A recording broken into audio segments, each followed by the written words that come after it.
The gratitude of every home in our island, in our empire, and indeed throughout the world, goes out to the British airmen who, undaunted by odds, unwearied in their constant challenge and mortal danger, are turning the tide of the world war by their prowess and by their devotion. Never in the field of human conflict was so much owed by so many to so few. This is St George's RAF Chapel of Remembrance in Biggin Hill, England. It's a memorial to the aircrew who died from Biggin Hill during World War II. On Parade caught up with Verger Margaret Wilmot to find out more. Biggin Hill was a fighter station, very, very active. 1943, May 1943, two pilots actually flying from Biggin Hill claimed the 1,000th kill of an enemy aircraft.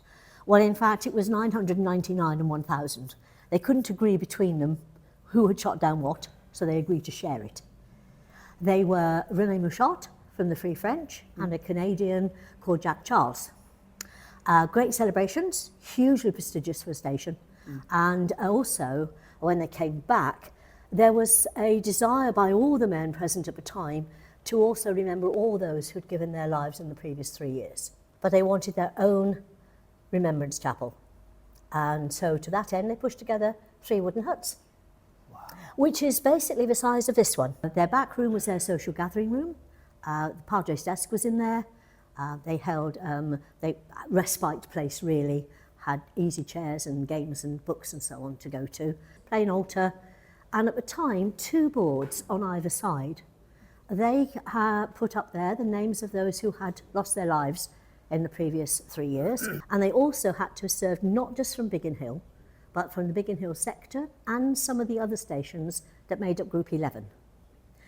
Group 11 was put in place in 1939 to protect London, a chain of stations to protect London from incoming enemy aircraft.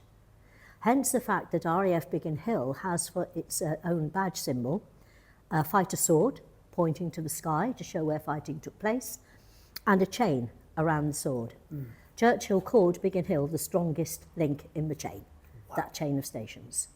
More names added as deaths came in, until by February 1945 there were 3 boards full.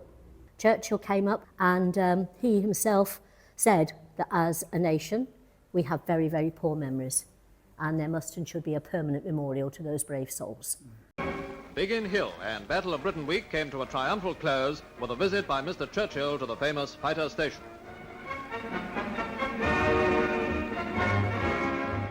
And by 1951, it was built and was dedicated. Flags came back in from the Allied countries, and we were up and running again.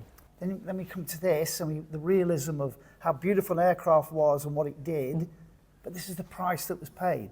Yeah. And for me, it's what those men up there asked for. Geoffrey Wellham said it. He said, we don't want medals, we don't want thank yous, we just ask you remember us. And here, we do that every single day, every year. Wow. How beautiful was that? We don't want medals, we don't want thank yous. We just want to be remembered. Just remember us. And remember them we shall. Yes, and remember them we do here. Absolutely. Never in the field of human conflict was so much owed by so many to so few.